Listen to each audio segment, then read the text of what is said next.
Labdien visiem mīļiem vēžiem, un tātad jūsu horoskops šim 2024. gadam. Lielisks laiks, lai sagatavotos pirms kāda svarīga lēmuma pieņemšanas. Šis gads ir vērsts uz izmaiņām, jo būs kādas izvēles priekšā. Vērtīgi ir nospraust savus mērķus, jo var būt ļoti patīkami pārsteigts par iznākumu. Izvērtē arī tos izaicinājumus, ko dzīve tev atnes, un tiecies pēc jauniem apvāršņiem, jo viss ir tavās rokās.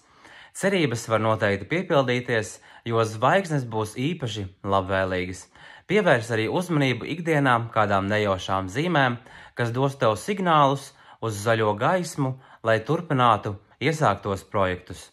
Nebaidies arī noteikti parādīt savus talantus plašākai publikai. Notici sev un liec šaubas malā, jo kad vēl, ja ne tagad, ir īstais laiks. Vērtīgi ir sagatavoties un būt atvērtiem sadarbībai, kas pavērs jaunas iespējas. Šis gads var kļūt par veiksmes stāstu un tavas cerības piepildīties. Ievēlies vēlēšanos un ļauj zvaigznēm to aiznest īstajā vietā, lai priecīgs izdevies šis 2024. gads katram vēzim. Paldies un čau čau! Atā!